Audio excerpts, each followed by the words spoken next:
Saat acara kumpul keluarga, suami dan mertua usir diriku dengan kasar, karena salah belikan makanan. Babu harus tahu diri. Dasar istri tidak berguna, dia tersenyum puas. Namun dia tidak tahu, rencanaku besok hari akan membuatnya mereka menangis histeris. Sebelum cerita dimulai, silakan like dan komen hadir beserta dari kota mana asal kalian. Jangan lupa subscribe channel Sarah Amel supaya kalian tidak ketinggalan video terbaru. Yuk, kita mulai ceritanya. Udara dingin menusuk tulang saat aku membuka mata. Jam di dinding kamar masih menunjukkan pukul 4 pagi, tetapi bagiku, hari sudah harus dimulai. Aku bangkit dari kasur tipis yang berada di kamar belakang, sebuah ruangan kecil yang lebih mirip gudang daripada kamar tidur utama. Sejak suamiku pergi bekerja ke luar negeri, ibu mertuaku memaksaku pindah ke kamar ini dengan alasan kamar utama yang luas itu akan digunakan oleh adik iparku untuk menyimpan barang-barang koleksinya. Aku tidak pernah menolak. Aku hanya mengangguk dan memindahkan barang-barangku dalam diam. Kaki telanjangku menyentuh lantai yang dingin. Aku melangkah keluar perlahan, berusaha tidak menimbulkan suara sedikit pun agar tidak membangunkan ibu mertuaku dan adik iparku yang tidur nyenyak di kamar lantai atas. Rumah ini sangat besar. Lantai marmernya mengkilap, lampu gantung kristalnya mewah, dan perabotannya bernilai ratusan juta. Namun, di dalam rumah yang megah ini, aku merasa seperti orang asing. Lebih tepatnya, aku diperlakukan seperti pembantu yang tidak pernah digaji. Aku menyalakan lampu dapur dan mulai mengeluarkan bahan makanan dari kulkas. Hari ini aku berencana memasak ayam kecap dan sayur sop, kesukaan adik iparku. Aku mencuci ayam dengan hati-hati, memotong sayuran dengan teliti, dan menyiapkan bumbu-bumbu. Suara pisau yang beradu dengan talenan menjadi satu-satunya teman pagiku. Sambil mengaduk sayur di atas kompor, pikiranku melayang jauh melintasi lautan, memikirkan suamiku yang sedang bekerja keras di sebuah kapal pesiar. Suamiku adalah pria yang baik. Dulu, dia selalu melindungiku dan membuatku merasa berharga. Namun, tuntutan ekonomi membuatnya harus menerima pekerjaan di luar negeri yang memaksanya berlayar selama berbulan-bulan. Sinyal di tengah lautan sangat buruk. Kami jarang sekali bisa berkomunikasi. Kadang, aku hanya menerima satu pesan singkat dalam seminggu yang mengatakan bahwa dia sehat dan memintaku untuk menjaga diri. Pesan-pesan singkat itulah yang menjadi peganganku untuk bertahan hidup di rumah yang terasa seperti neraka ini. Menjelang pukul 7 pagi, aroma masakan sudah memenuhi ruangan. Aku menatap piring dan mangkuk di atas meja makan yang panjang. Tepat saat aku selesai menuangkan air putih ke dalam gelas, terdengar suara langkah kaki menuruni tangga. Itu adik iparku. Dia masih mengenakan piyama satinnya, rambutnya acak-acakan, dan wajahnya ditekuk. Dia berjalan mendekati meja makan, melirik ke arah makanan yang sudah kusiapkan, lalu mendengus kasar. Ayam kecap lagi? Kau pikir aku ini apa? Makan ayam kecap terus-terusan? Kau tidak punya ide masakan lainnya? Suaranya melengking, memecah keheningan pagi. Aku menundukkan kepala, memandang ujung kakiku sendiri. Maaf, kemarin kamu bilang ingin makan ayam, jadi aku masakkan ini. Besok aku akan masak menu yang lain, jawabku pelan, berusaha menjaga nada suaraku agar tidak terdengar menantang. Alasan saja, ketusnya sambil menarik kursi dan duduk. Kau itu memang tidak becus. Di rumah ini kerjamu cuma makan dan tidur. Masa-masa untuk keluarga suami saja kau tidak bisa? Pantas saja kakakku lebih memilih kerja jauh di laut daripada diam di rumah melihat wajahmu yang membosankan ini. Setiap kata yang keluar dari mulutnya terasa seperti sayatan pisau di hatiku. Aku menahan air mata yang mulai menggenang di pelupuk mataku. Aku sudah terbiasa mendengar hinaan seperti ini, tetapi rasanya tetap saja menyakitkan. Tak lama kemudian, ibu mertuaku ikut turun dari lantai atas.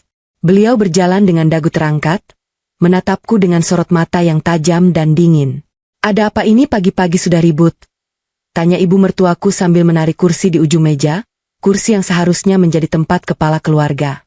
Ini, Bu, lihat masakannya, ayam kecap lagi. Lama-lama aku bisa mati kebosanan makan masakan orang tidak berguna ini. Adu adik iparku sambil menunjuk piring berisi ayam. Ibu mertuaku menatap makanan itu dengan pandangan jijik, lalu menatapku dari atas sampai bawah. Kau ini memang benar-benar benalu. Anakku banting tulang di tengah laut, menantang ombak, sementara kau di sini hidup enak menumpang di rumah kami. Seharusnya kau tahu diri. Kau itu cuma istri yang beruntung dipungut oleh anakku. Kerjakan tugasmu dengan benar, atau aku tidak akan segan-segan menyuruh anakku menceraikanmu saat dia pulang nanti. Maafkan aku, Ibu, bisikku lirih, menelan ludah yang terasa pahit. Aku akan belajar masak lebih baik lagi. Sudah, jangan banyak alasan. Cepat ambilkan aku kopi. Gula sedikit saja, jangan seperti kemarin kemanisan. Kau mau membunuhku pelan-pelan dengan gula? Ya? Bentak ibu mertuaku. Aku segera berlari kembali ke dapur, membuatkan kopi sesuai permintaannya dengan tangan gemetar. Aku meletakkan cangkir kopi itu di depannya dengan hati-hati, lalu mundur beberapa langkah, berdiri di sudut ruangan seperti seorang pelayan yang menunggu perintah majikannya makan. Mereka makan sambil terus berbicara tentang barang-barang mewah yang ingin mereka beli bulan ini, membicarakan teman-teman sosialita mereka, dan sesekali melempar sindiran tajam ke arahku yang berdiri terdiam. Ketika mereka selesai makan, tugas membasuh piring dan membersihkan meja menjadi bagianku. Aku menyapu lantai marmer, mengepelnya hingga mengkilap, lalu mencuci pakaian kotor mereka menggunakan tangan karena ibu mertuaku bilang mesin cuci bisa merusak pakaian mahalnya. Saat tanganku bersentuhan dengan air sabun yang dingin, pikiranku kembali berkelana. Ada sebuah rahasia besar yang kusimpan rapat-rapat di dalam hatiku. Sebuah rahasia yang tidak diketahui oleh ibu mertuaku, adik iparku, dan bahkan suamiku sendiri. Mereka selalu mengatakan bahwa aku menumpang di rumah megah ini. Mereka selalu membanggakan rumah ini sebagai hasil kerja keras keluarga mereka. Namun, kenyataannya sama sekali berbeda. Rumah mewah tempat kami berpijak ini, beserta seluruh perabotan dan tanahnya, adalah murni milikku. Ini adalah satu-satunya harta warisan yang ditinggalkan oleh mendiang ayahku. Ayahku adalah seorang pengusaha sukses, namun beliau selalu mengajarkan kesederhanaan. Lalu, mengapa aku membiarkan diriku ditindas di rumahku sendiri? Jawabannya adalah karena hutang budi dan rasa cintaku yang terlalu besar pada suamiku. Beberapa tahun yang lalu, sebelum ayahku meninggal, bisnis ayahku sempat mengalami goncangan hebat. Ayahku jatuh sakit parah dan membutuhkan biaya perawatan rumah sakit yang sangat besar. Pada saat yang sama, aset-aset ayahku sedang dibekukan sementara karena masalah sengketa bisnis. Aku yang saat itu masih muda dan bingung, nyaris putus asa. Saat itulah, keluarga suamiku yang saat itu berstatus sebagai tetangga lama, datang membantu. Ibu mertuaku meminjamkan sejumlah uang untuk biaya rumah sakit ayahku. Meskipun pada akhirnya ayahku tidak terselamatkan, bantuan itu menyelamatkanku dari kehancuran mental di saat-saat krisis. Setelah masalah sengketa bisnis selesai, seluruh kekayaan ayahku kembali padaku. Aku melunasi hutang kepada ibu mertuaku. Namun beliau menolak menerima bunganya dan mengatakan bahwa kita sudah seperti keluarga. Tak lama setelah itu, suamiku melamarku. Aku menerimanya dengan penuh kebahagiaan. Namun, suamiku adalah pria dengan harga diri yang sangat tinggi. Dia berasal dari keluarga biasa yang berjuang keras dari nol. Aku takut jika dia tahu bahwa aku mewarisi kekayaan yang sangat besar, dia akan merasa minder dan hal itu akan merusak keharmonisan pernikahan kami. Oleh karena itu, dengan bantuan pengacara keluargaku, aku membuat semua aset seolah-olah dibeli atas nama suamiku, padahal sertifikat aslinya mutlak atas namaku. Aku membiarkan suamiku merasa menjadi pahlawan yang menyediakan rumah mewah untuk istrinya dan keluarganya. Aku merelakan ibu mertuaku dan adik iparku tinggal di sini, membiarkan mereka merasa bahwa ini adalah rumah putra mereka. Aku pikir, dengan mengalah, aku akan mendapatkan kedamaian. Aku pikir kebaikanku akan dibalas dengan kasih sayang. Aku sangat salah. Sikap mengalahku justru dianggap sebagai kelemahan. Sejak suamiku pergi berlayar, sifat asli ibu mertuaku dan adik iparku keluar. Mereka menindasku, merendahkanku, dan menginjak-injak harga diriku setiap hari. Selesai mencuci pakaian, aku duduk di tepi kasur tipisku di kamar belakang. Aku mengambil ponsel lamaku, menatap layar yang retak di bagian ujungnya. Aku membuka galeri, melihat foto suamiku yang sedang tersenyum lebar mengenakan seragam pelautnya. Air mataku akhirnya jatuh tak tertahankan. Kapan kamu pulang? Aku sudah tidak kuat lagi, bisikku pada layar ponsel. Aku mencoba mengirim pesan singkat kepadanya, menanyakan kabarnya, menceritakan sedikit tentang hariku tanpa menyebutkan perlakuan buruk keluarganya. Pesan itu hanya memunculkan tanda jam, menandakan bahwa pesan tersebut tertunda karena suamiku belum mendapatkan sinyal di tengah laut. Kegelisahan dan kesepian menyelimuti hatiku. Aku rindu pelukannya, rindu suaranya yang menenangkan, rindu perlindungannya. Hari berganti malam. Setelah melayani makan malam untuk ibu mertuaku dan adik iparku, mencuci piring, dan memastikan semua pintu terkunci, aku kembali ke kamarku yang sempit. Tubuhku lelah, tetapi pikiranku terus berputar. Aku memeluk lututku di atas kasur, memandang langit-langit kamar yang kusam. Aku meyakinkan diriku sendiri, mengatakan bahwa semua ini hanya sementara. Saat suamiku pulang nanti, semuanya akan kembali membaik. Dia akan membelaku. Dia akan mengembalikan posisiku sebagai istri yang dihormati.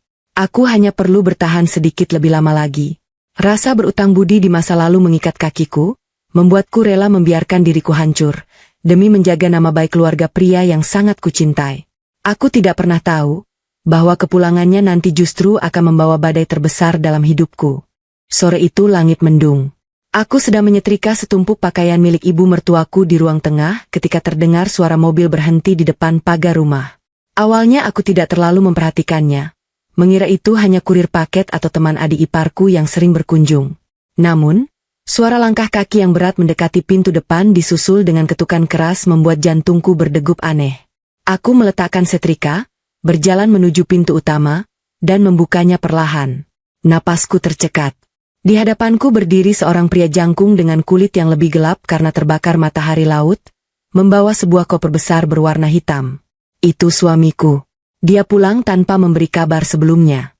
Kejutan, ucapnya dengan suara parau yang sangat kurindukan. Air mataku tumpah seketika. Aku menghambur ke pelukannya, memeluk erat tubuhnya seakan takut dia akan menghilang lagi.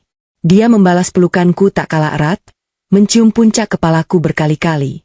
Aroma laut dan parfum khasnya membuat perasaanku campur aduk antara lega, bahagia, dan sedih yang mendalam. Namun, pelukan itu tak berlangsung lama. Suamiku mengurai pelukan kami, memegang kedua bahuku, dan menatap wajahku lekat-lekat. Senyum di bibirnya perlahan memudar, digantikan oleh kerutan dalam di dahinya. "Ada apa denganmu?" tanyanya pelan namun penuh selidik. Matanya menyapu keseluruhan penampilanku. "Kenapa kamu kurus sekali? Wajahmu pucat. Kenapa kantung matamu hitam begitu? Apa kamu sakit selama aku pergi?" Aku buru-buru menunduk, menghapus sisa air mata di pipiku. "Aku tidak apa-apa. Aku sehat. Aku hanya terlalu merindukanmu sampai susah tidur." Bohongku dengan suara bergetar. Aku berusaha tersenyum, menyembunyikan penderitaan yang telah kurasakan selama berbulan-bulan. Suamiku bukanlah pria yang bodoh. Dia menatapku dengan tatapan tidak percaya. Jarinya menyentuh tulang pipiku yang menonjol karena berat badanku turun drastis. Sebelum dia sempat bertanya lebih jauh, suara ibu mertuaku menggelegar dari ujung tangga. "Anakku sayang, ya Tuhan, kau pulang!" Teriak ibu mertuaku sambil berlari menuruni tangga, diikuti oleh adik iparku yang ikut bersorak kegirangan. Mereka berdua mendorongku menyingkir hingga punggungku nyaris membentur tembok. Ibu mertuaku memeluk suamiku dengan histeris. Sementara adik iparku mengambil koper suamiku sambil terus berbicara tentang betapa mereka sangat merindukannya. Pemandangan itu sangat ironis bagiku. Wanita-wanita yang setiap hari memakiku dan memperlakukanku seperti sampah, kini bertingkah seolah mereka adalah keluarga paling bahagia dan harmonis di dunia. "Ibu kangen sekali padamu. Kenapa tidak mengabari kalau mau pulang? Ibu bisa masak makanan kesukaanmu," kata ibu mertuaku sambil mengelus lengan suamiku dengan penuh kasih sayang yang dibuat-buat. "Sinyal susah, Bu. Aku ingin memberi kejutan," jawab suamiku sambil tersenyum simpul, namun aku bisa melihat matanya terus mencuri pandang ke arahku yang berdiri mematung di sudut ruangan. "Ayo duduk dulu, kau pasti lelah. Istrimu ini memang pemalas." Suami pulang bukannya langsung dibuatkan minum malah diam saja. "Cepat buatkan teh hangat untuk suamimu," perintah ibu mertuaku padaku dengan nada merendahkan yang biasa ia gunakan, seolah lupa bahwa suamiku ada di sana. Mendengar nada suara ibunya, rahang suamiku tiba-tiba mengeras. Dia menatap ibunya dengan dahi berkerut, lalu menoleh padaku yang sudah menunduk ketakutan. "Tidak usah, Ibu. Istriku biar duduk di sini menemaniku. Aku tidak haus," potong suamiku dengan nada yang cukup tegas, sambil menarik tanganku agar aku duduk di sampingnya di sofa. Ibu mertuaku dan adik iparku tampak sedikit terkejut dengan pembelaan kecil itu, namun mereka segera menutupi kecanggungan itu dengan tawa palsu dan mulai bercerita panjang lebar tentang hal-hal tidak penting. Selama mereka berbicara, suamiku terus menggenggam tanganku. Jempolnya mengusap punggung tanganku yang kasar dan pecah-pecah akibat terlalu sering mencuci pakaian dengan tangan. Aku tahu, dia menyadari ada yang tidak beres di rumah ini. Malam harinya, setelah makan malam keluarga yang terasa canggung, kami akhirnya masuk ke kamar. Aku tidak membawanya ke kamar belakang yang selama ini kutempati, melainkan ke kamar utama yang hari ini buru-buru kurapikan agar ibu mertuaku tidak curiga. Begitu pintu kamar tertutup, suamiku langsung mengunci pintu. Dia membalikan badan, menatapku dengan sorot mata yang tajam namun penuh kepedihan. "Katakan padaku kebenarannya," ucapnya dengan nada rendah. "Apa yang sebenarnya terjadi selama aku pergi? Kenapa tanganmu kasar begini? Kenapa badanmu kurus kering? Dan kenapa tadi sore kudengar ibu menyuruhmu membuat minum dengan nada membentak seperti itu?" Aku mencoba menahan tangisku, menggeleng pelan. "Tidak ada apa-apa. Ibu hanya sedikit lelah." "Jangan berbohong padaku," potongnya cepat. Suaranya sedikit meninggi sebelum ia memelankan nadanya kembali. "Aku ini suamimu. Aku tahu persis bagaimana keadaanmu sebelum aku berangkat berlayar. Kau bukan wanita yang gampang sakit. Kau disiksa di rumah ini, kan? Ibuku dan adikku, mereka memperlakukanmu dengan buruk." Mendengar pertanyaan itu, pertahananku runtuh. Segala rasa sakit, lelah, dan hinaan yang kupendam sendirian selama ini akhirnya tumpah. Aku menangis sejadi-jadinya, terduduk di tepi ranjang. Suamiku langsung memelukku, menenggelamkan wajahku di dadanya. Dia membiarkanku menangis sampai dadaku terasa sesak. Melalui isak tangisku, aku menceritakan semuanya. Tentang bagaimana aku dipaksa tidur di gudang belakang, bagaimana aku harus mengerjakan seluruh pekerjaan rumah tanpa henti, dan bagaimana aku dihina setiap hari. Aku menceritakan segalanya, kecuali satu hal, fakta bahwa rumah ini adalah milikku. Suamiku memejamkan mata erat-erat, rahangnya bergetar menahan amarah yang luar biasa. Dia mencium keningku dengan perasaan bersalah yang mendalam. "Maafkan aku, ya Tuhan, maafkan aku. Aku berjanji, mulai malam ini kita tidak akan tinggal di neraka ini lagi. Aku akan mencari rumah kontrakan. Kita pergi dari sini secepatnya, berdua saja." Aku menatapnya dengan pandangan nanar. "Tapi bagaimana dengan ibumu? Kalau kau membawaku pergi, ibumu pasti akan marah besar padamu." "Persetan dengan kemarahan mereka. Keselamatan dan kebahagiaanmu jauh lebih penting bagiku. Mulai sekarang, aku yang akan melindungimu," bisiknya tegas. Kata-kata itu memberiku harapan baru. Akhirnya, penderitaanku akan segera berakhir. Keesokan paginya, suasana di rumah terasa tegang meskipun semua orang berusaha bersikap biasa. Suamiku keluar dari kamar membawa laptop keluarga yang biasa diletakkan di ruang tengah. Dia beralasan ingin memindahkan foto-foto selama pelayarannya dari ponsel ke laptop, agar ibunya bisa melihat-lihat. Ibu mertuaku dan adik iparku tampak senang dengan alasan itu. Suamiku duduk di meja makan, membuka laptop, dan mulai memindahkan foto. Namun, itu hanyalah alasan utamanya. Aku tahu dari lirikannya kepadaku, dia sedang menyusun rencana. Saat foto-foto sedang dipindahkan, suamiku membuka aplikasi WhatsApp web di laptop tersebut. Dia mulai mengetik pesan dengan cepat kepada salah satu teman lamanya yang memiliki bisnis penyewaan rumah. Dia menanyakan ketersediaan rumah sewaan yang bisa ditempati hari ini juga, menjelaskan secara singkat bahwa dia harus segera membawa istrinya keluar dari rumah ibunya. Aku sedang membersihkan meja dapur ketika suamiku menatapku dan mengangguk pelan, memberikan isyarat bahwa semuanya sedang dipersiapkan. Hatiku berbunga-bunga. Aku diam-diam mulai memikirkan barang apa saja yang harus kumasukkan ke dalam tas kecil tanpa menimbulkan kecurigaan. Tiba-tiba, suara panggilan ibu mertuaku terdengar dari arah taman belakang. "Nak, kemari sebentar. Tolong lihat mesin pompa air di taman belakang ini, sepertinya rusak, dari tadi airnya tidak mau menyala," teriak ibu mertuaku. Suamiku menghela napas panjang.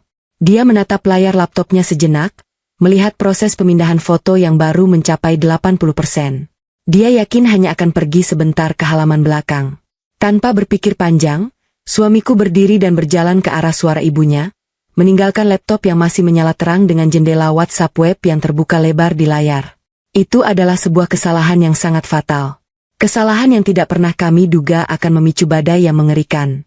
Beberapa detik setelah suamiku menghilang ke halaman belakang, adik iparku berjalan keluar dari kamarnya menuju dapur untuk mengambil minum. Saat melewati meja makan, langkahnya terhenti. Matanya tertuju pada layar laptop yang menyala. Rasa ingin tahunya yang besar mengalahkan segalanya. Dia meletakkan gelasnya, menunduk, dan membaca pesan yang terbuka di layar. Dari sudut dapur, aku tidak menyadari hal itu karena aku sedang fokus mencuci panci. Aku hanya mendengar suara napas adik iparku yang tiba-tiba tertahan. Adik iparku membaca setiap baris pesan suamiku kepada temannya. Pesan tentang bagaimana suamiku muak dengan kelakuan ibu dan adiknya. Pesan tentang rencananya untuk membawaku kabur malam ini juga dan meninggalkan mereka di rumah ini tanpa sepeser pun uang bulanan yang biasanya suamiku berikan. Wajah adik iparku memerah karena marah. Dia mengepalkan tangannya kuat-kuat, matanya memancarkan kilat kebencian yang belum pernah kulihat sebelumnya. Tanpa mengeluarkan suara, dia berbalik dan berlari menyusul ibunya ke taman belakang, membawa berita yang akan mengubah seluruh rencana kami.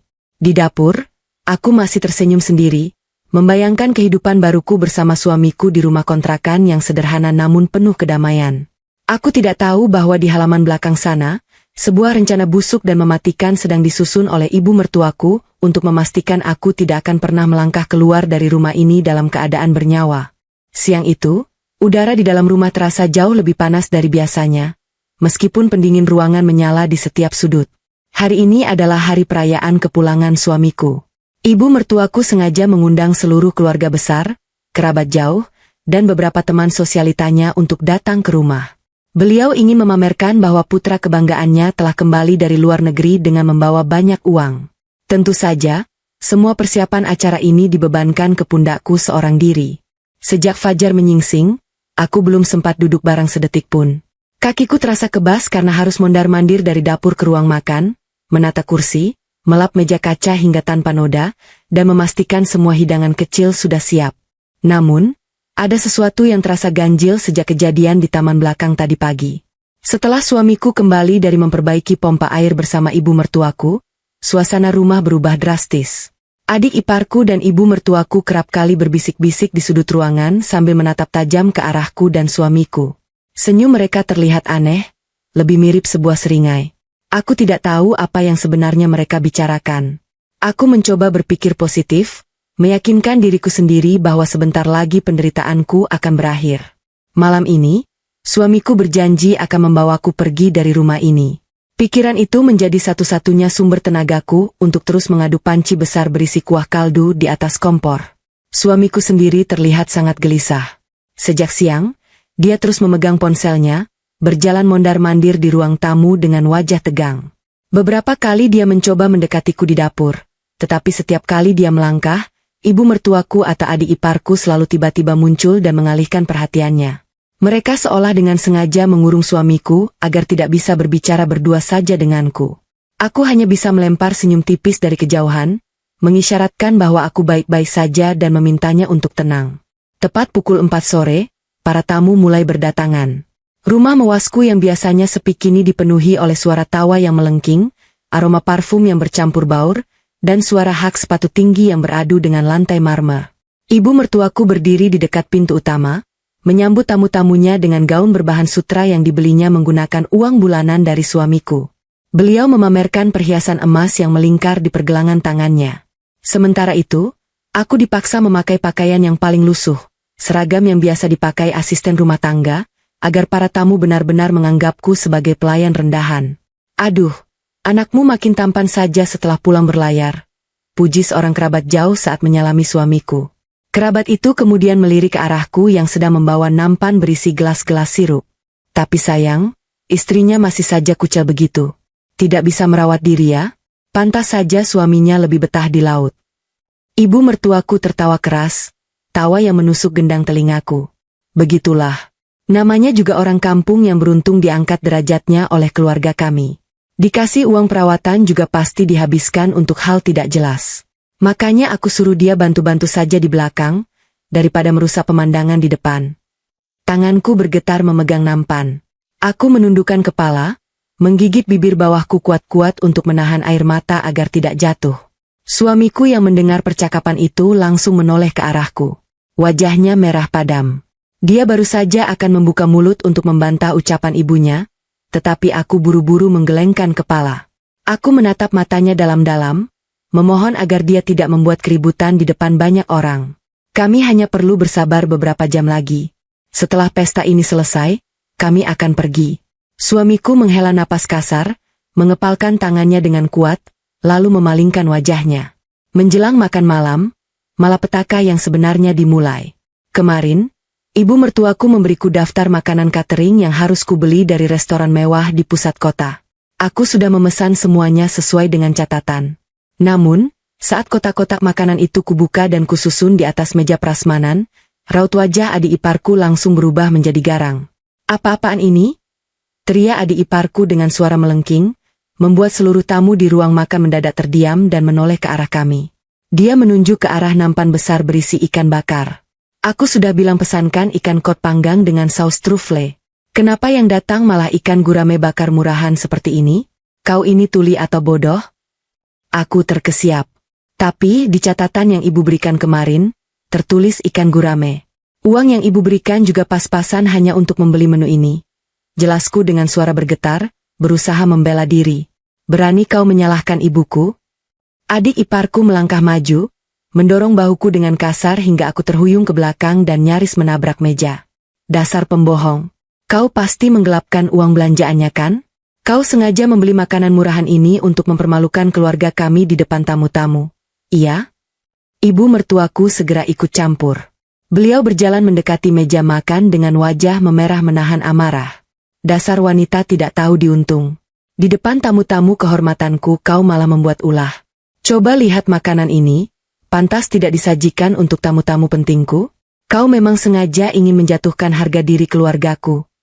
Hinaan demi hinaan mulai meluncur dari mulut kerabat-kerabat yang hadir. Mereka ikut memojokkanku, memandangku dengan tatapan jijik seolah aku adalah kotoran yang menempel di rumah megah itu. Aku menutupi wajahku dengan kedua tangan, menangis terisak. Tubuhku gemetar hebat. Di tengah keributan itu, suamiku melangkah maju. Dia menyingkirkan kerumunan tamu dan berdiri di depanku. Dadanya naik turun dengan cepat. "Cukup. Ibu, hentikan semua ini," bentaknya dengan suara keras. Suasana mendadak hening. Semua orang terkejut melihat suamiku berani membentak ibunya sendiri. Namun, alih-alih merasa takut, ibu mertuaku dan adik iparku justru saling melempar pandangan penuh arti. Seringai aneh itu kembali muncul di wajah mereka. "Nak, ikut ibu ke dapur sebentar. Ada yang perlu ibu bicarakan denganmu," ucap ibu mertuaku dengan nada suara yang tiba-tiba menjadi sangat rendah dan dingin. Beliau menarik paksa lengan suamiku. Adik iparku ikut berjalan di belakang mereka. Dari ruang makan, aku hanya bisa berdiri mematung sambil menghapus air mata. Jantungku berdetak tak karuan. Aku melihat mereka bertiga masuk ke dalam dapur. Pintunya tidak ditutup rapat, tetapi aku tidak bisa mendengar apapun. Dari celah pintu, aku hanya bisa melihat punggung suamiku yang tegang. Adik iparku tampak mengeluarkan sebuah botol kecil dari dalam saku bajunya dan menunjukkannya tepat di depan wajah suamiku. Ibu mertuaku menunjuk-nunjuk ke arah luar, ke arah ruang makan tempatku berdiri. Hanya beberapa menit mereka berada di dalam sana, tetapi bagiku terasa seperti berjam-jam. Ketika pintu dapur terbuka kembali, pemandangan yang kulihat membuat duniaku runtuh seketika. Suamiku berjalan keluar dari dapur dengan langkah lebar. Wajahnya sangat pucat, seputih kertas, tetapi matanya membelalak lebar dengan urat-urat leher yang menonjol. Napasnya memburu. Dia tidak menatap para tamu. Dia berjalan lurus ke arahku dengan langkah yang mengancam. Belum sempat aku bertanya apa yang terjadi, tangan besarnya mencengkeram pergelangan tanganku dengan sangat kuat. Cengkeramannya begitu keras hingga aku memeki kesakitan. "Mas, ada apa? Sakit, Mas?" Rintihku sambil berusaha melepaskan tangannya. Namun suamiku tidak peduli. Dia menarikku dengan kasar, menyeretku melewati kerumunan tamu yang menonton dengan mulut terbuka. Kakiku tersandung karpet, tetapi dia terus menarikku tanpa ampun menuju pintu utama. "Babu harus tahu diri. Dasar istri tidak berguna." Suara suamiku menggelegar, memekakkan telinga. Kata-katanya menghujam tepat di jantungku, jauh lebih menyakitkan daripada tamparan fisik apapun. "Mas, kamu kenapa? Tadi kamu bilang kita akan pergi berdua." "Mas?" teriakku histeris sambil menangis meronta-ronta. "Pergi? Untuk apa aku pergi dengan wanita benalu sepertimu?" Bentaknya tepat di depan wajahku. Dia membuka pintu utama dengan kasar. Di luar sana, langit sudah gelap dan hujan turun dengan sangat deras, diiringi kilatan petir yang menyambar-nyambar. Angin malam yang dingin langsung menerpa wajahku. Suamiku mengayunkan tangannya, melempar tubuhku keluar hingga aku jatuh tersungkur di lantai teras yang basah.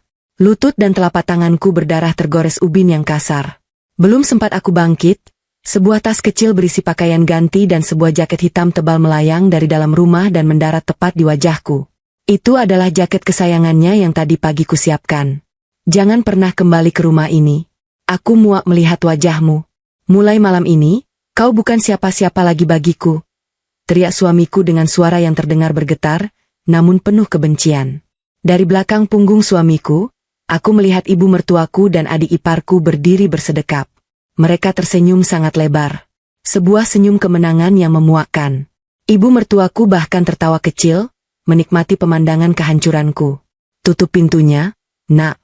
Biarkan sampah itu membusuk di luar, suruh ibu mertuaku dengan nada puas. Mata suamiku menatapku untuk sepersekian detik. Di bawah cahaya lampu teras yang remang, aku bersumpah melihat matanya berkaca-kaca, memancarkan keputusasaan yang sangat dalam. Namun, sebelum aku bisa memahami arti tatapan itu, pintu kayu jati yang tebal itu dibanting dengan sangat keras. Suara dentuman pintu yang tertutup rapat bergema di tengah derasnya hujan, disusul oleh suara kunci yang diputar 2 kali dari dalam. Aku tertinggal sendirian di luar. Hujan badai mengguyur tubuhku tanpa ampun. Petir menyambar dengan suara yang memekakkan telinga. Duniaku hancur lebur. Pria yang kutunggu kepulangannya, pria yang menjadi satu-satunya alasanku bertahan di neraka itu, baru saja membuangku ke jalanan seperti anjing kurap. Aku memukul-mukul pintu kayu itu dengan kedua tanganku yang berdarah, menjerit, dan memohon agar dia membuka pintu. Aku berteriak memanggil namanya sampai suaraku habis dan tenggorokanku terasa perih. Namun, tidak ada jawaban. Hanya suara hujan yang menjadi saksi bisu kehancuran batinku malam itu. Aku tidak tahu sudah berapa lama aku duduk bersimpu di depan pintu rumah yang dulu kusebut sebagai milikku. Tubuhku menggigil hebat. Seragam pembantu yang kukenakan sudah basah kuyup, menempel pada kulitku seperti lapisan es. Hujan malam itu seakan ikut menangisi nasibku, turun tanpa henti, mencambuk wajah dan tubuhku dengan titik-titik air yang terasa seperti jarum. Langit malam berguruh, kilat menyambar menerangi jalanan kompleks perumahan mewah yang sepi dan gelap. Di balik pintu kayu jati yang kokoh itu, aku bisa membayangkan mereka sedang tertawa, menikmati makanan yang kumasak dengan susah payah, merayakan kepergianku. Setelah tangisku benar-benar habis hingga mataku perih dan tak bisa lagi mengeluarkan air mata, aku perlahan bangkit berdiri. Lututku bergetar hebat. Rasa sakit dari luka gores di lutut dan telapak tanganku tidak sebanding dengan rasa sakit di dadaku yang terasa seperti dicabik-cabik. Aku menunduk, menatap tas kecil dan jaket tebal yang dilemparkan suamiku dengan kasar tadi. Dengan langkah gontai, aku memungut barang-barang itu. Aku memakai jaket hitam kebesaran itu untuk menutupi tubuhku yang gemetar, merapatkan resletingnya sampai ke leher. Jaket ini masih menyisakan aroma parfumnya. Aroma yang biasanya memberiku rasa aman, kini hanya membawa rasa mual dan pengkhianatan yang sangat dalam. Aku mulai berjalan tanpa arah. Aku keluar dari gerbang rumah mewahku sendiri, melangkah menembus badai.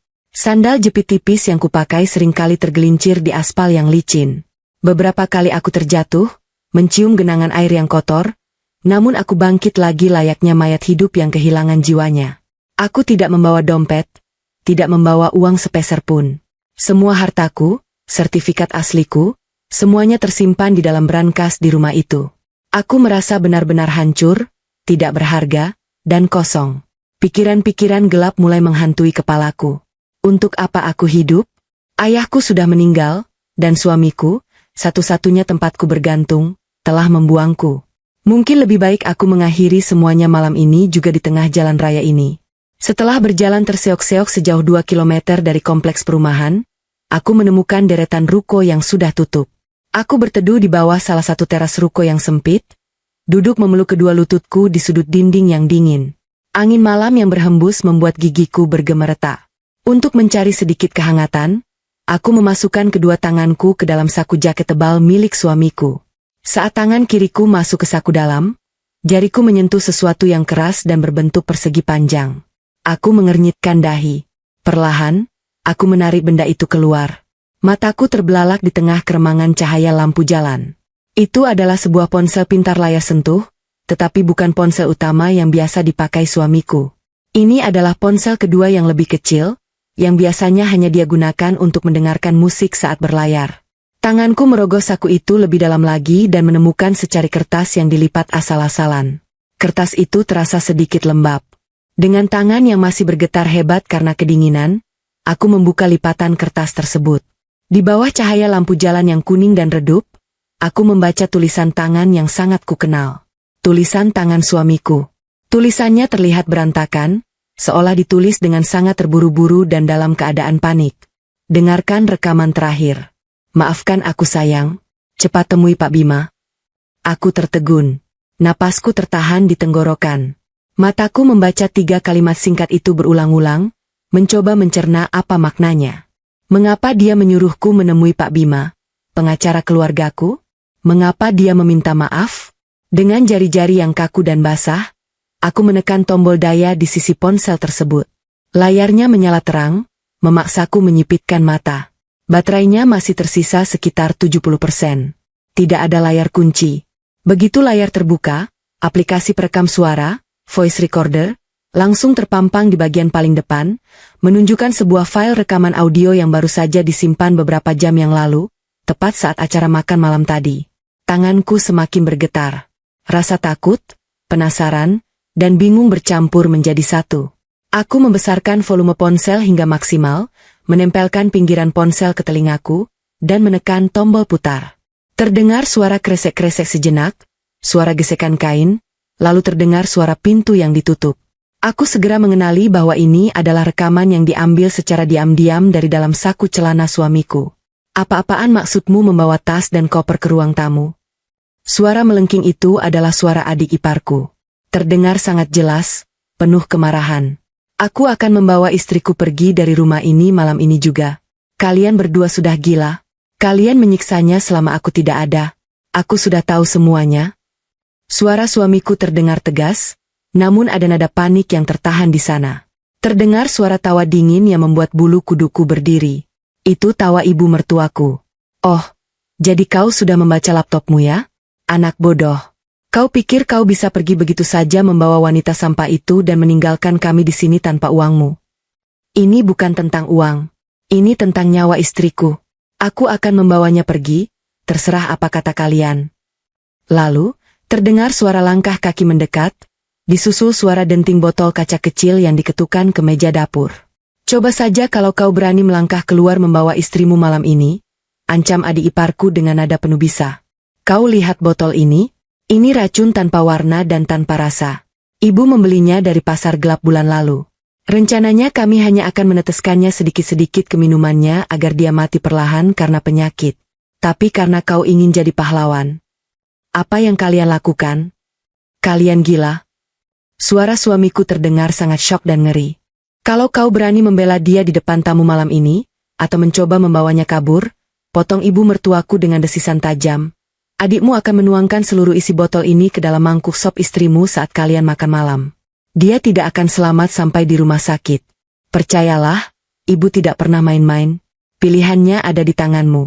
Usir dia dengan tanganmu sendiri malam ini agar dia pergi jauh dari rumah ini, atau kau saksikan dia mati muntah darah di depan matamu sendiri.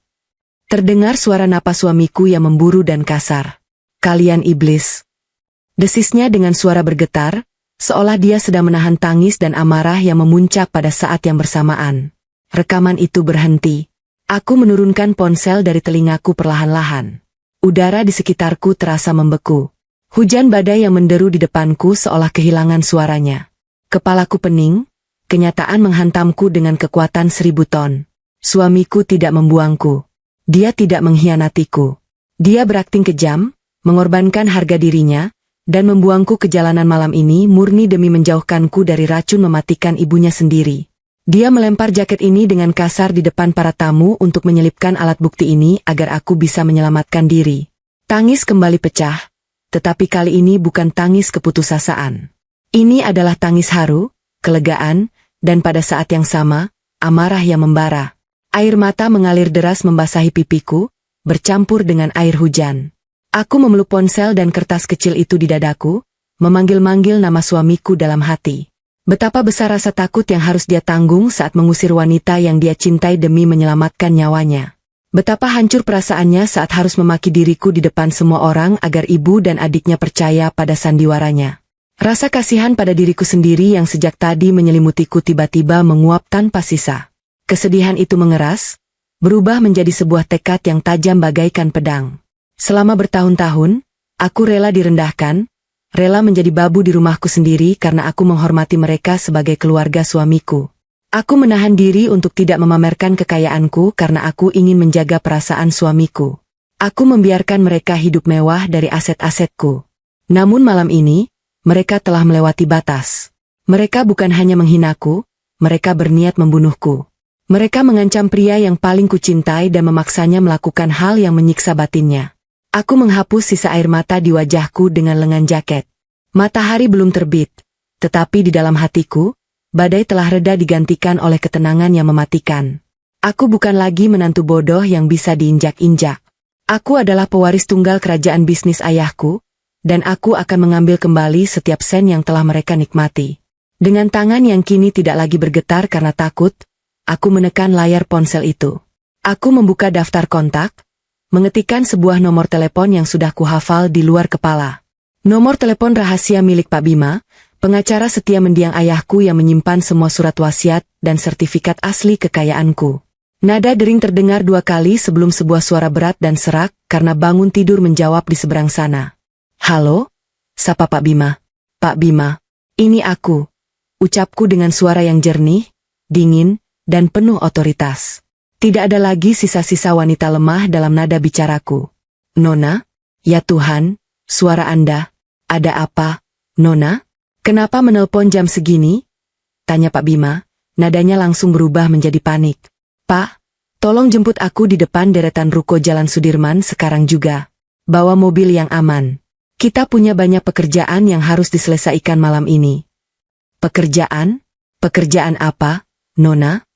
Aku menatap lurus ke arah jalanan yang gelap, mencengkram ponsel suamiku dengan kuat. Seringai tipis yang menakutkan terbentuk di bibirku.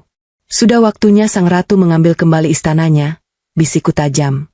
Dan sudah waktunya kita mengirim 2 tikus serakah ke dalam penjara. Aku tidak tahu sudah berapa lama aku duduk meringkuk di bawah teras ruko yang sempit dan gelap itu. Hujan masih turun dengan derasnya, seolah langit sedang menumpahkan seluruh kesedihannya ke atas bumi. Dinginnya malam telah menembus kulit, menyelinap masuk ke dalam tulang-tulangku, membuat gigiku bergemeretak tanpa bisa kukendalikan. Namun, di dalam dadaku, ada sebuah api yang baru saja tersulut. Api amarah, kekecewaan, dan tekad yang menyala begitu terang hingga rasanya mampu membakar seluruh rasa takut yang selama ini membelengguku. Tanganku masih mencengkeram erat ponsel milik suamiku, satu-satunya bukti yang akan membalikan keadaan, satu-satunya senjata yang akan menghancurkan kesombongan orang-orang yang telah mengusirku. Sebuah sorot lampu mobil yang sangat terang tiba-tiba menyapu jalanan yang basah, memecah kegelapan malam. Sebuah mobil SUV hitam mewah, yang sangat kukenal, melaju perlahan menembus tirai hujan dan berhenti tepat di depan ruko tempatku berteduh. Pintu kemudi terbuka, dan seorang pria parubaya dengan jas hujan panjang berwarna gelap melangkah keluar dengan tergesa-gesa. Dia membuka sebuah payung besar berwarna hitam dan berlari menghampiriku. Itu adalah Pak Bima, pengacara keluarga yang telah mengabdi sejak mendiang ayahku masih merintis perusahaannya dari nol. Beliau adalah sosok yang sudah kuanggap seperti paman sendiri, orang kepercayaan yang menyimpan segala rahasia tentang kekayaan dan identitas asliku. Nona, seru Pak Bima dengan nada suara yang penuh kepanikan saat melihat kondisiku. Dia berlutut di depanku, payungnya menutupi tubuhku dari guyuran hujan yang tersisa. Matanya membelalak lebar melihat seragam asisten rumah tangga yang basah kuyup, jaket kebesaran yang membalut tubuhku yang gemetar, serta lutut dan telapak tanganku yang berdarah. Ya Tuhan, Nona, apa yang sebenarnya terjadi? Siapa yang berani melakukan hal ini kepada Anda? Aku menatap wajah Pak Bima yang berkerut karena cemas. Tidak ada air mata lagi yang tersisa di mataku. Aku mengangkat kepalaku, menatap lurus ke matanya dengan sorot mata yang tajam dan dingin. Bawa aku pergi dari sini, Pak Bima. Bawa aku ke penthouse milik mendiang ayah di pusat kota. Aku butuh tempat yang aman, pakaian yang bersih, dan koneksi internet yang cepat. Kita memiliki sebuah perang yang harus dimenangkan malam ini. Pak Bima terdiam sejenak, tampak terkejut melihat perubahan pada nada suaraku dan raut wajahku. Selama bertahun-tahun, beliau hanya mengenalku sebagai wanita muda yang selalu mengalah, yang selalu meminta beliau untuk menyembunyikan aset-asetku demi menjaga harga diri keluarga suamiku. Namun, beliau adalah pria yang cerdas dan profesional. Tanpa banyak bertanya, Pak Bima mengangguk tegas. Beliau membantuku berdiri, memapahku dengan hati-hati menuju mobil yang hangat. Begitu aku duduk di kursi penumpang, udara hangat dari mesin pemanas mobil langsung menyelimuti tubuhku, memberikan sedikit kenyamanan yang sangat kubutuhkan. Pak Bima masuk ke kursi kemudi, memutar setir, dan memacu mobil menembus badai menuju pusat kota.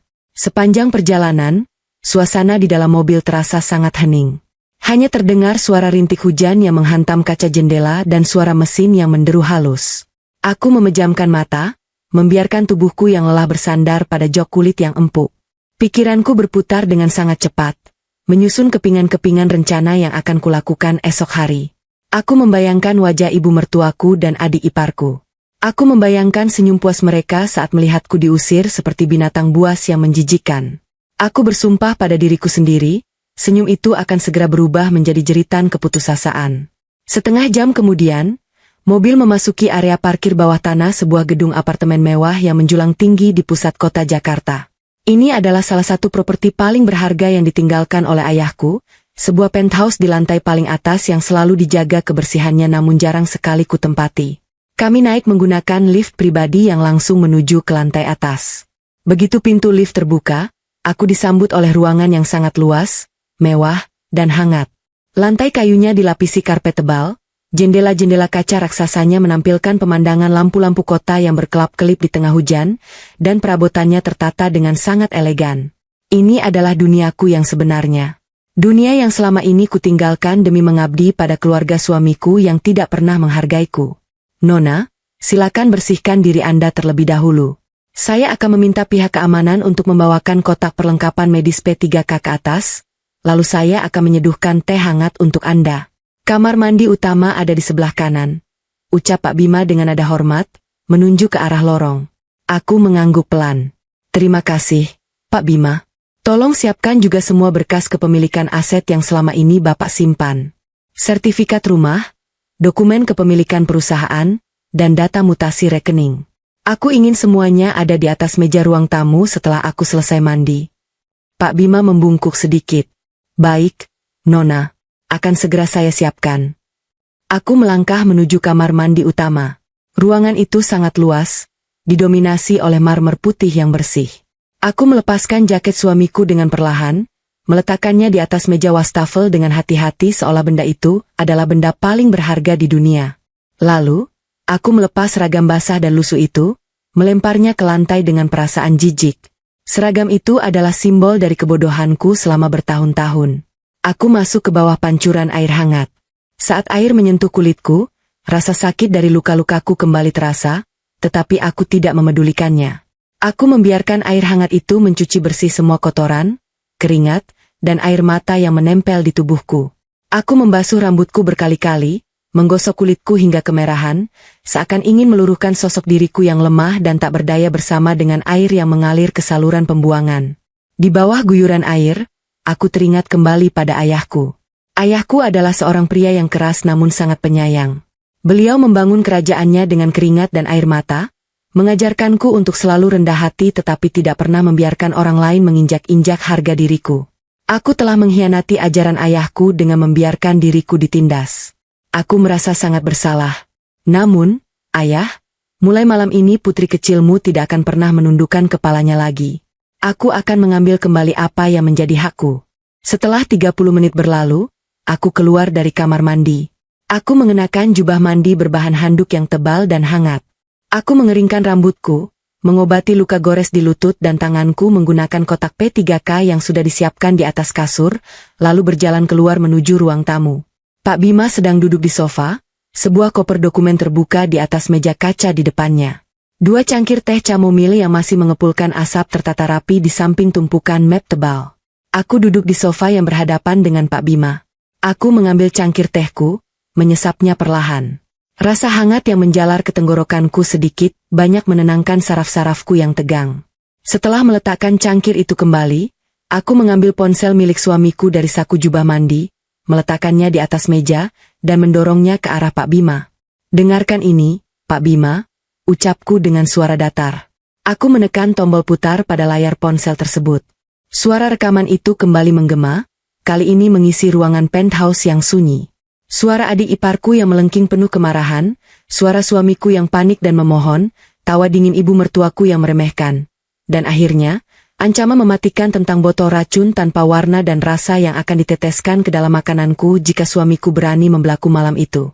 Saat rekaman itu berhenti berputar, suasana di ruang tamu menjadi sangat hening dan mencekam. Aku melihat rahang Pak Bima mengeras. Urat-urat di leher pria parubaya itu menonjol, matanya memancarkan amarah yang sangat luar biasa.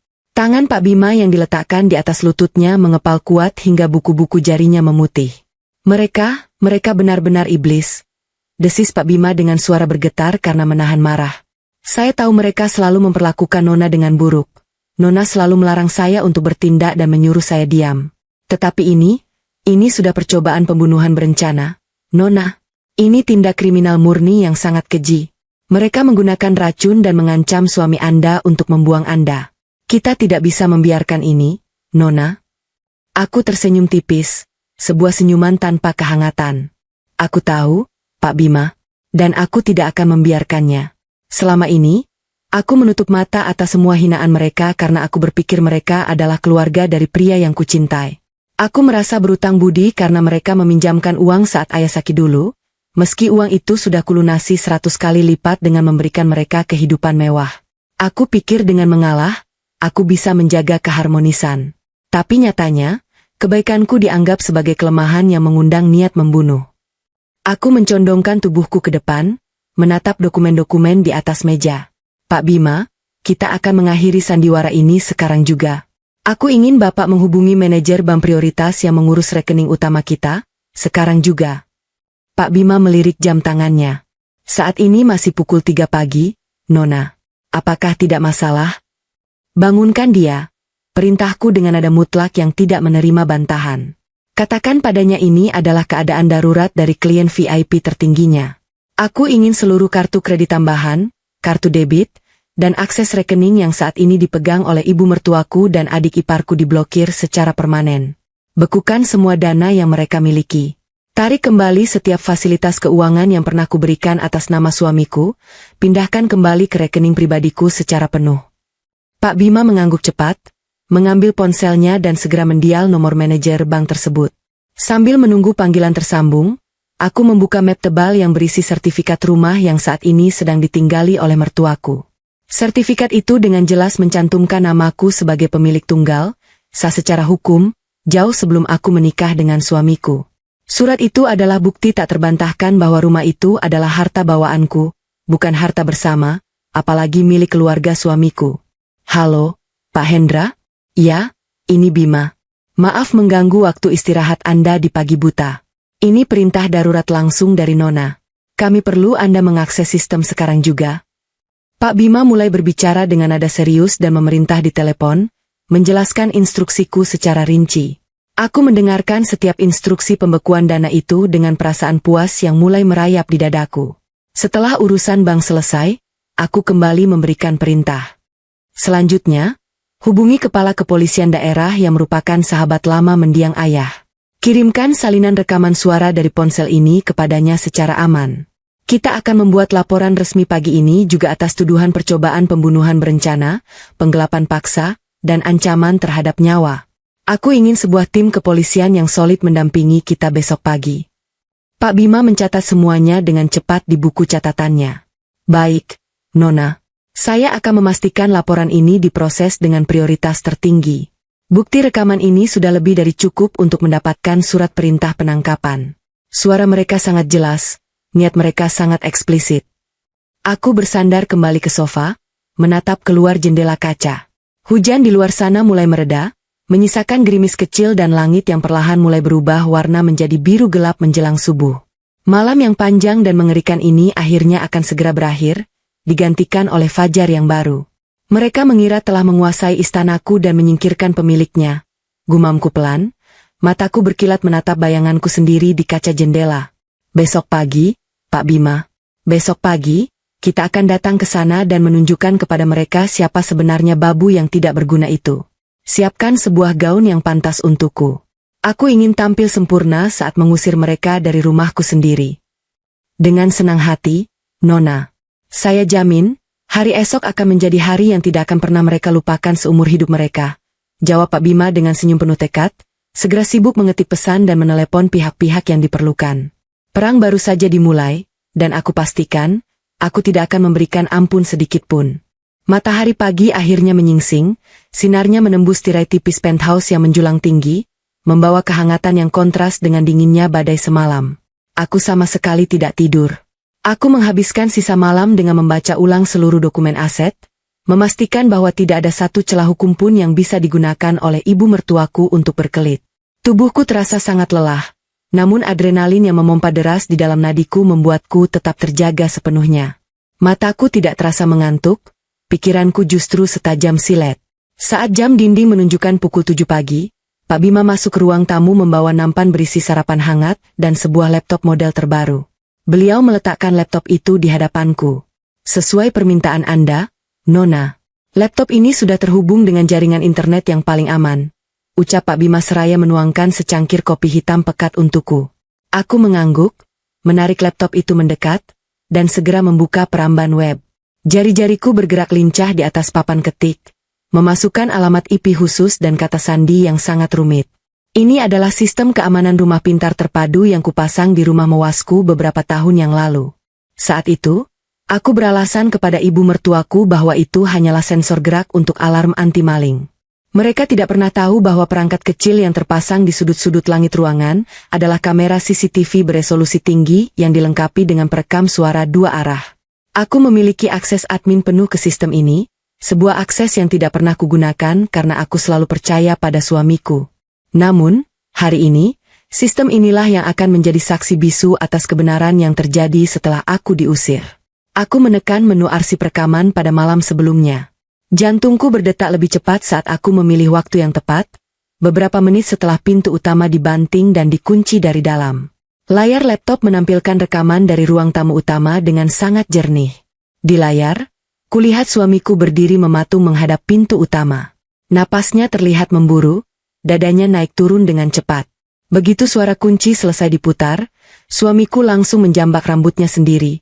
Wajahnya berkerut menahan penderitaan yang luar biasa. Dia tampak sangat hancur, kakinya lemas hingga dia terduduk di lantai marmer, menutupi wajahnya dengan kedua tangan, dan menangis tanpa suara. Air matanya jatuh menetes di atas lantai. Hanya beberapa detik dia membiarkan dirinya hancur. Kemudian, dia tiba-tiba bangkit berdiri dengan tatapan penuh tekad. Dia berbalik dengan cepat, berniat meraih kunci mobil yang tergantung di dinding dekat meja konsol.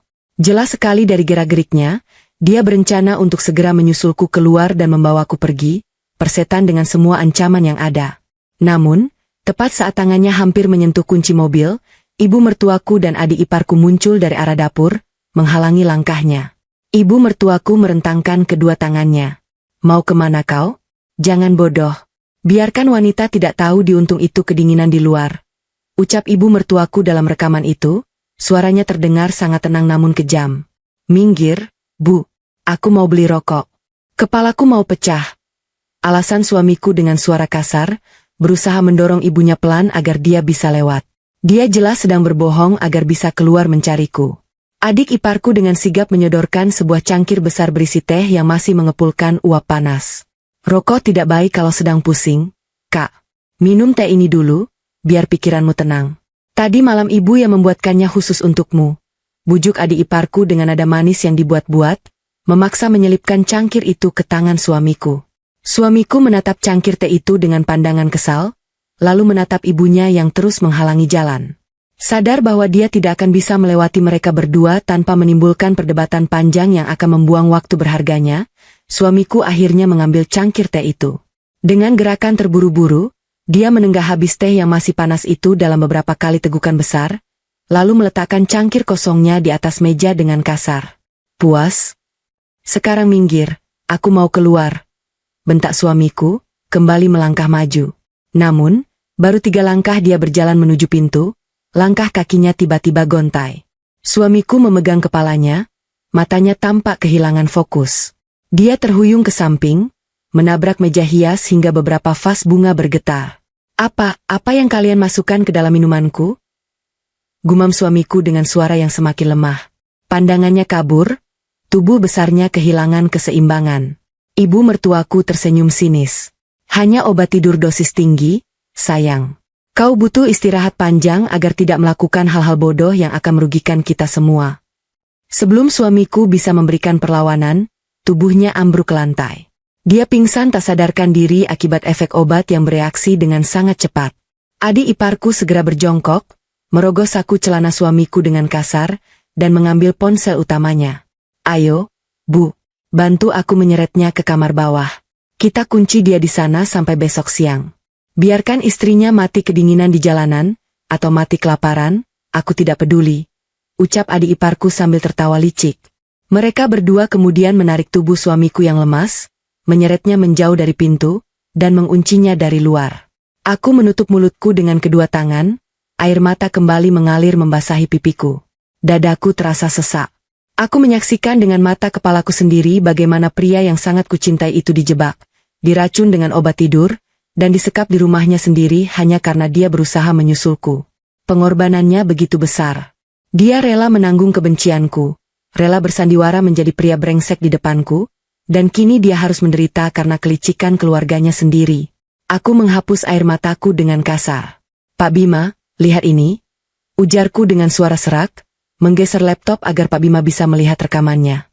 Mereka melumpuhkan suamiku. Mereka menyekapnya. Pak Bima menonton rekaman itu dengan ekspresi wajah yang mengeras. Ini semakin memberatkan posisi mereka di mata hukum. Nona, menyekap seseorang di luar kehendaknya adalah tindak pidana serius. Polisi sedang dalam perjalanan kemari untuk memberikan pengawalan. Aku mengangguk, lalu mengganti mode tampilan CCTV ke siaran langsung, live feed. Aku mengarahkan kamera ke ruang makan. Saat ini, jam menunjukkan pukul 7:30 pagi. Di layar, terlihat ibu mertuaku dan adik iparku sedang duduk di meja makan yang penuh dengan makanan mewah yang kumasak kemarin, ditambah dengan beberapa kotak makanan pesan antar yang harganya selangit. Mereka berdua tampak sangat bahagia, seolah tidak pernah terjadi tragedi mengerikan semalam. Adik iparku terlihat mengenakan sebuah kalung berlian dan sepasang anting yang sangat kukenal. Itu adalah perhiasan milik almarhum ibuku yang kusimpan di dalam kotak perhiasan di kamarku. Adik iparku pasti membongkar barang-barangku saat suamiku pingsan. Lihatlah cincin ini, Bu. Bagus sekali, kan? Kalau kita jual tas-tas dan perhiasan miliknya, kita bisa liburan ke luar negeri bulan depan. Seru adik iparku sambil mengunyah sepotong daging sapi panggang, tawanya menggema di seluruh ruangan. Ibu mertuaku menyeruput jus jeruk dari gelas kristal, tersenyum bangga. Tentu saja, semua yang ada di rumah ini sekarang adalah milik kita. Suamimu pasti akan menceraikan wanita miskin itu setelah ini. Kita urus saja surat cerainya, lalu kita cari istri baru untuknya, wanita kaya yang bisa kita manfaatkan uangnya. Aku mematikan layar laptop dengan satu gerakan kasar yang menciptakan suara bantingan pelan. Dadaku bergemuruh oleh amarah yang membakar. Euforia palsu mereka membuat perutku mual. Mereka merasa seolah mereka telah menang, merasa menjadi ratu di atas penderitaanku dan suamiku. Nona, asisten penata rias dan busana yang Anda minta sudah tiba di lobi bawah, lapor Pak Bima setelah menerima sebuah pesan di ponselnya. Suruh mereka naik sekarang, jawabku sambil berdiri. Setengah jam kemudian, penthouse itu dipenuhi oleh kesibukan. 3 orang penata rias profesional bekerja dengan cepat dan teliti di depanku. Aku duduk di depan cermin rias yang besar. Rambutku yang biasanya diikat asal-asalan kini ditata rapi, lurus, dan mengkilap, jatuh dengan indah di punggungku. Wajahku yang tadinya pucat pasi dan terlihat lelah kini dipoles dengan riasan yang berani namun tetap elegan. Lipstik merah gelap yang kupilih memberikan kesan tegas, berwibawa, dan dingin. Luka gores di wajah dan lenganku ditutupi dengan sempurna menggunakan riasan khusus. Saat mereka selesai, seorang penata busana membawakan pakaian yang telah kupilih. Bukan lagi kaos lusuh atau daster kebesaran, melainkan sebuah gaun kerja setelan blazer berpotongan tajam berwarna hitam legam berbahan sutra tebal, dipadukan dengan sepatu hak tinggi berwarna merah darah yang mengeluarkan suara denting tajam setiap kali melangkah. Aku berdiri dan menatap bayanganku di cermin. Wanita yang balas menatapku bukanlah babu yang bisa diinjak-injak, bukan pula menantu bodoh yang menangis memohon belas kasihan di tengah hujan. Wanita di cermin itu adalah Olivia, pewaris tunggal kerajaan bisnis terbesar, wanita kuat yang tidak memiliki ruang untuk belas kasihan bagi mereka yang telah melukainya. Sang ratu telah kembali, dan dia siap untuk membersihkan istananya dari para hama. Anda terlihat luar biasa, Nona. Persis seperti mendiang Tuan Besar, puji Pak Bima dengan suara yang syarat akan rasa hormat dan kebanggaan. Beliau berdiri di dekat pintu bersama seorang pria berseragam polisi dengan pangkat tinggi di pundaknya. Selamat pagi, Ibu Olivia. Saya Inspektur Danang. Kami telah menerima seluruh bukti yang dikirimkan oleh Pak Bima. Tim kami sudah bersiap di lobi, termasuk unit yang akan mengamankan lokasi dan tim penyidik. Kami siap bergerak sesuai komando Anda, ucap polisi tersebut sambil memberikan hormat. Aku mengangguk, meraih tas tangan kulit berwarna hitam yang disodorkan asisten, memasukkan dokumen sertifikat rumah dan ponsel suamiku ke dalamnya. Terima kasih, Inspektur. Pastikan tidak ada satupun dari mereka yang bisa kabur dari rumah itu. Mari kita berangkat. Sudah saatnya kita memberikan kejutan pagi yang tidak akan pernah mereka lupakan. Kami berjalan menuju lift, diiringi oleh langkah kaki yang tegas dan terkoordinasi. Begitu kami tiba di lobi bawah, 4 mobil polisi dengan lampu sirine yang menyala namun tanpa suara sirine sudah menunggu, mengapit mobil SUV hitam milik Pak Bima. Aku masuk ke dalam mobil. Jantungku memompa darah dengan ritme yang stabil. Tidak ada ketakutan, tidak ada keraguan. Saat konvoi kendaraan kami melaju membelah jalanan kota Jakarta yang mulai ramai, mataku menatap lurus ke depan, menghitung setiap detik yang berlalu menuju momen pembalasan yang telah kutunggu-tunggu. Rumah mewasku menanti kedatanganku, dan neraka menanti kedatangan 2 tikus serakah yang bersorak di dalamnya. Perjalanan menuju ke rumahku terasa sangat berbeda kali ini. Jika biasanya aku menelusuri jalanan kota Jakarta dengan perasaan cemas memikirkan omelan apalagi yang akan kuterima setibanya di rumah, pagi ini aku duduk tegak di jok kulit mobil mewah dengan perasaan sangat tenang. Iring-iringan mobil kepolisian yang mengawal kami membelah kemacetan pagi dengan sigap. Lampu rotator berwarna biru berkedip-kedip memantul di kaca jendela mobil, memberikan pertanda bahwa hukum sedang bergerak maju untuk menjemput keadilan. Pak Bima duduk di kursi depan, terus berkomunikasi dengan tim polisi yang berada di mobil lain melalui radio panggil. Sementara aku duduk di belakang, menatap jalanan yang masih basah sisa hujan semalam. Langit sudah mulai cerah, matahari bersinar hangat, seolah alam semesta ikut menyambut kebangkitanku dari keterpurukan yang panjang. Saat konvoi kendaraan kami memasuki kompleks perumahan mewah tempat tinggalku, suasana kompleks yang biasanya tenang mendadak berubah tegang.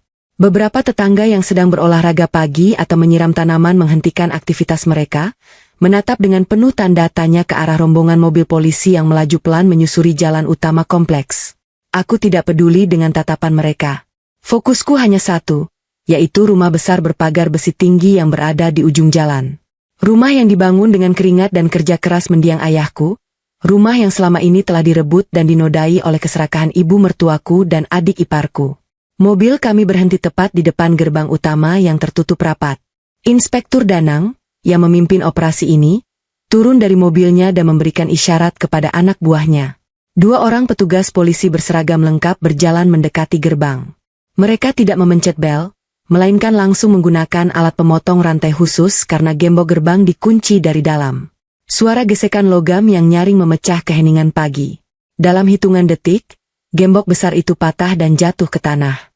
Pagar besi yang berat itu didorong terbuka lebar, memberikan jalan bagi mobil-mobil kami untuk masuk dan memenuhi halaman depan yang luas. Suara bising dari luar rupanya mengganggu kedamaian ibu mertuaku dan adik iparku yang sedang bersantai di dalam. Pintu utama rumah kayu jati itu terbuka dengan kasar.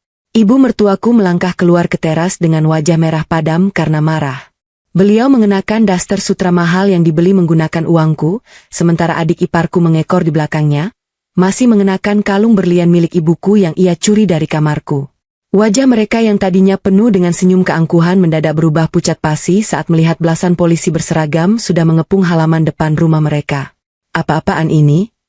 Kenapa kalian merusak pagar rumah saya? Teriak ibu mertuaku dengan suara melengking, mencoba menutupi kepanikannya dengan bersikap arogan. Beliau berkacak pinggang, menatap tajam ke arah Inspektur Danang yang berjalan santai menaiki anak tangga teras. Kalian tahu siapa saya? Ini adalah rumah anak saya. Dia adalah direktur perusahaan besar. Saya bisa menuntut kalian semua karena masuk tanpa izin ke properti pribadi. Inspektur Danang tidak gentar sedikit pun. Beliau berdiri tegak di hadapan ibu mertuaku, menunjukkan sebuah dokumen resmi berlambang kepolisian. Selamat pagi, Ibu. Kami dari kepolisian daerah. Kami datang membawa surat perintah penangkapan dan penggeledahan. Kami mendapat laporan resmi atas tindakan percobaan pembunuhan berencana, penggelapan aset, dan penyekapan yang terjadi di rumah ini. Adik iparku tersentak mundur, tangannya gemetar memegang kusen pintu. Pembunuhan, penyekapan, kalian pasti salah alamat. Kami warga negara yang baik hati. Tidak ada yang dibunuh atau disekap di sini. Suami kakak iparku sedang tidur di kamarnya, dan istri tidak bergunanya sudah pergi dari semalam. Kalian pasti termakan laporan palsu. Sangkal adik iparku dengan suara yang bergetar hebat, mencoba mencari pembenaran. Laporan ini tidak palsu, dan kami tidak salah alamat. Sebuah suara yang sangat tenang namun tajam terdengar dari arah halaman. Aku melangkah keluar dari balik tubuh Pak Bima. Sepatu hak tinggiku beradu dengan lantai batu alam di halaman, menciptakan suara denting yang tegas dan berwibawa. Aku berjalan menaiki anak tangga teras dengan langkah pelan namun pasti. Gaun setelan hitam yang kukenakan berkibar tertiup angin pagi, wajahku tertata sempurna tanpa ada setitik pun kelemahan yang tersisa. Mataku menatap lurus ke arah ibu mertuaku dan adik iparku yang kini mematung dengan mulut sedikit terbuka. Mulut mereka seolah terkunci rapat melihat penampilanku yang sangat berbeda dari wanita lusuh yang mereka tendang keluar semalam. Kau masih hidup? Peki adik iparku dengan nada tidak percaya. Matanya membelalak lebar melihatku berdiri di sana, dikelilingi oleh polisi dan pengacara. Bagaimana mungkin? Dari mana kau mendapatkan pakaian semahal itu? Dan kenapa polisi-polisi ini membelamu? Kau ini hanya babu. Aku tersenyum dingin. Sebuah senyuman yang membuat ibu mertuaku menelan ludah dengan susah payah. Aku berdiri hanya beberapa jengkal dari mereka berdua, menatap rendah ke arah dua wanita yang selama ini membuat hidupku seperti berada di dalam neraka. Kalian terlalu cepat merayakan kemenangan, ucapku dengan nada suara yang sangat datar, seolah sedang berbicara dengan debu di bawah sepatuku. Kalian mengira telah membuang sampah ke jalanan, tetapi kalian tidak sadar bahwa kalian baru saja membangunkan naga yang tertidur. Babu yang kalian sebut tidak berguna ini adalah alasan mengapa kalian bisa makan enak, tidur di kasur empuk, dan memamerkan harta kepada teman-teman arisan kalian. Ibu mertuaku mencoba mempertahankan harga dirinya. Beliau menunjuk tepat ke depan wajahku dengan jari yang bergetar. Jangan bicara sembarangan kau, dasar wanita pembohong. Rumah ini dibeli oleh anakku. Uang bulanan yang kupakai adalah hasil keringat anakku. Kau tidak punya hak apa-apa di sini, Pak Polisi. Usir wanita gila ini dari rumah saya sekarang juga. Pak Bima melangkah maju, membuka tas kerjanya, dan mengeluarkan sebuah map tebal berwarna merah. Beliau membuka map tersebut dan menunjukkan selembar kertas bersertifikat resmi berhologram negara langsung ke hadapan wajah ibu mertuaku. Maafkan saya, Ibu, tetapi nyonya saya tidak sedang berbohong, ucap Pak Bima dengan suara bariton yang menggema di teras rumah. Sebagai pengacara resmi dari keluarga mendiang ayah dari nyonya saya menyatakan bahwa seluruh properti ini, dari mulai gerbang depan hingga sejengkal tanah di halaman belakang, adalah murni atas nama nyonya saya. Sertifikat ini dikeluarkan jauh sebelum beliau menikah dengan putra Anda. Ini adalah harta bawaan mutlak. Nyonya saya selama ini menyembunyikan fakta ini karena beliau tidak ingin melukai harga diri putra Anda.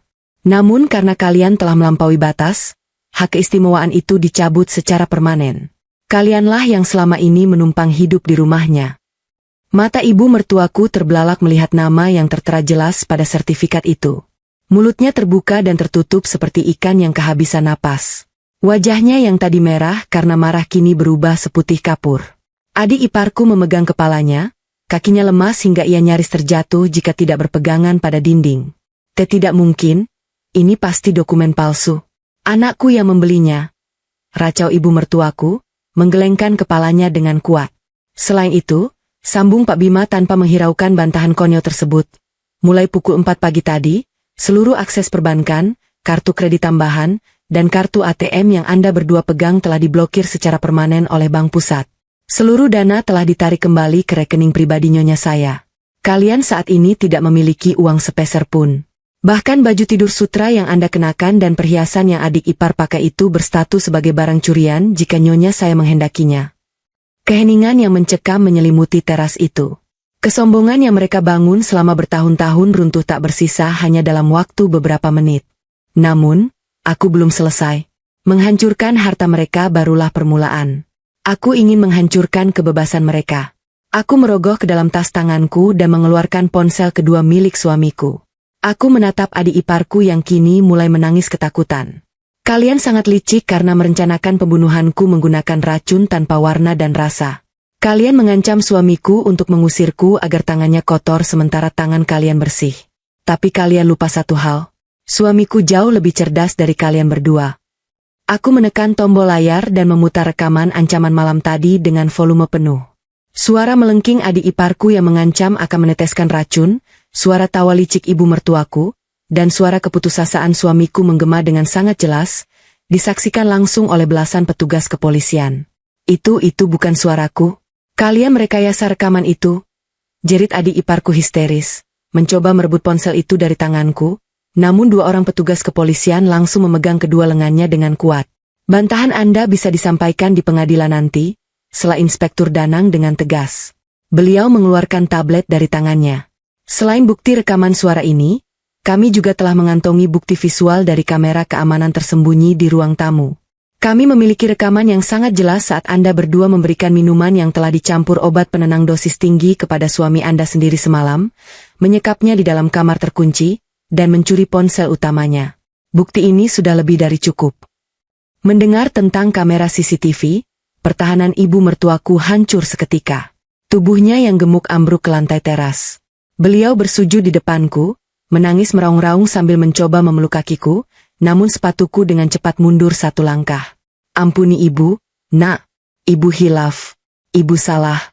Tolong jangan masukkan ibu ke penjara. Ibu ini orang tua. Ibu bisa mati di dalam sel. Ibu kembalikan semuanya padamu. Ibu janji akan menjadi pembantumu selamanya asal kau memaafkan ibu. Tangis ibu mertuaku pecah. Air matanya membasahi lantai teras yang kotor. Beliau meratap dengan sangat memilukan, memohon belas kasihan yang sudah lama mati di dalam hatiku.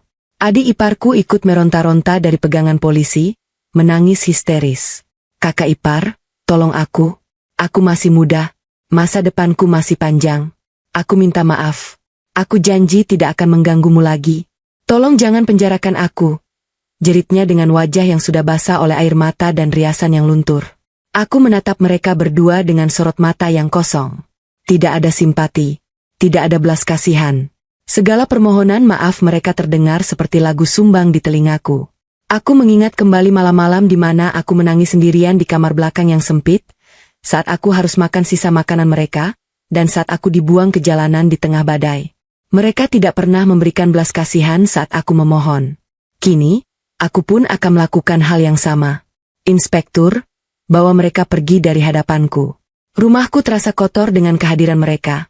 Perintahku dengan nada dingin tanpa menoleh sedikit pun ke arah ibu mertuaku yang terus meratap. Polisi dengan sigap memborgol kedua tangan ibu mertuaku dan adik iparku. Suara logam borgol yang terkunci terdengar seperti alunan melodi kemenangan di telingaku. Mereka diseret menuju mobil patroli polisi.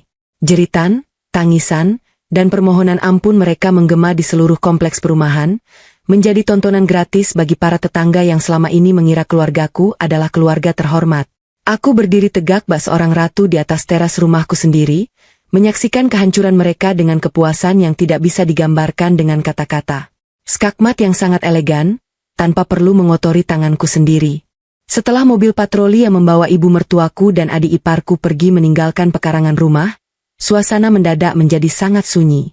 Hanya tersisa Inspektur Danang, beberapa petugas penyidik, Pak Bima, dan diriku. Keheningan rumah raksasa ini tiba-tiba terasa begitu menekan. Hawa dingin dari pendingin ruangan yang masih menyala di dalam rumah menyapaku saat aku melangkah masuk melewati ambang pintu utama. Mataku menyapu keseluruhan ruang tamu yang berantakan.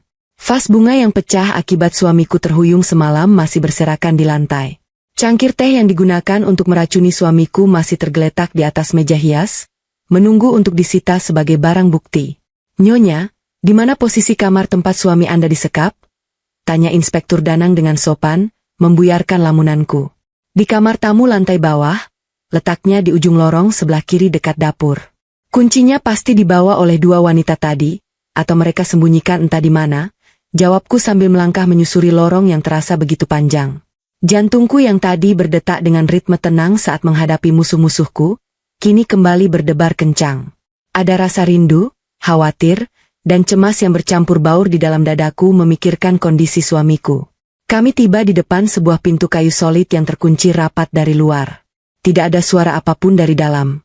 Keheningan itu membuatku semakin panik. Obat tidur dosis tinggi bisa sangat berbahaya jika dikonsumsi dalam keadaan stres fisik dan mental yang berat. Tolong buka pintunya, secepat mungkin. Perintahku dengan suara yang sedikit bergetar, topeng kedinginanku mulai retak. 2 orang petugas polisi segera maju. Mereka tidak mencari kunci, melainkan menggunakan alat pendobrak untuk menghancurkan rumah kunci. Dengan 2 kali hantaman keras, pintu itu akhirnya terbuka. Aroma udara pengap langsung menyeruak dari dalam kamar yang gordennya tertutup rapat sehingga ruangan itu sangat gelap. Inspektur Danang meraba dinding dan menyalakan tombol lampu. Cahaya putih terang langsung menyinari seluruh sudut ruangan. Mataku langsung tertuju pada sesosok tubuh besar yang meringkuk di atas lantai beralaskan karpet tebal, tepat di samping tempat tidur. Itu suamiku. Pakaiannya berantakan, kemejanya kusut masai, dan wajahnya sangat pucat.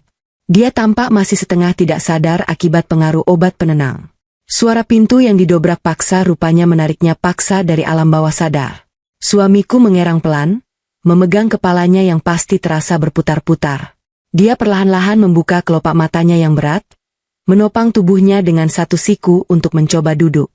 Saat matanya yang merah dan sayu itu terbuka sepenuhnya, pandangannya langsung tertuju ke arah pintu, tepat di tempatku berdiri. Butuh beberapa detik baginya untuk memfokuskan penglihatannya, mencerna keberadaan belasan petugas berseragam polisi, dan terutama, mencerna keberadaanku di sana dengan pakaian mewah yang bersih dan aman. Seketika itu juga, memori kejadian semalam seperti menghantam kepalanya dengan keras. Dia mengingat ancaman ibunya. Dia mengingat racun mematikan itu. Dia mengingat bagaimana dia menarikku dengan kasar, membentakku di depan semua orang, dan melemparku ke tengah badai yang mematikan. Matanya terbelalak lebar dipenuhi oleh rasa ngeri dan rasa bersalah yang tak terhingga. Suamiku mengabaikan rasa sakit di kepalanya. Dia merangkak ke arahku dengan sisa tenaga yang dia miliki, menolak bantuan petugas polisi yang mencoba membantunya berdiri. Napasnya terengah-engah, air mata mulai mengalir deras membasahi wajahnya yang kuyu. Begitu dia mencapai jarak di depanku, dia tidak berdiri. Dia justru menempelkan dahinya ke lantai, bersujud tepat di ujung sepatu hak tinggiku. Tubuh besarnya bergetar hebat diiringi isak tangis yang terdengar begitu menyayat hati. Maafkan aku, ya Tuhan, maafkan aku sayang. Tangis suamiku meledak, suaranya parau dan terputus-putus. Tangannya yang gemetar meraih ujung gaunku, menggenggamnya dengan keputusasaan yang sangat dalam. Pukul aku. Hukum aku, bunuh aku kalau perlu. Aku suami yang sangat gagal. Aku menyakitimu. Aku melemparmu keluar. Tanganku ini kasar padamu. Aku sangat takut semalam. Aku takut jika aku melawan, mereka benar-benar akan meneteskan racun itu ke makananmu. Aku lebih baik kau membenciku seumur hidup dan pergi dengan selamat, daripada melihatmu mati di rumah ini. Maafkan aku pantas membusuk di neraka karena telah membuatmu menangis semalam.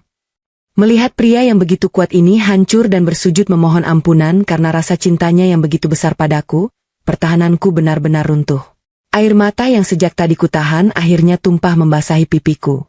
Rasa sakit hati dari kejadian semalam menguap tak bersisa, digantikan oleh rasa haru dan cinta yang mengalir hangat di setiap aliran darahku.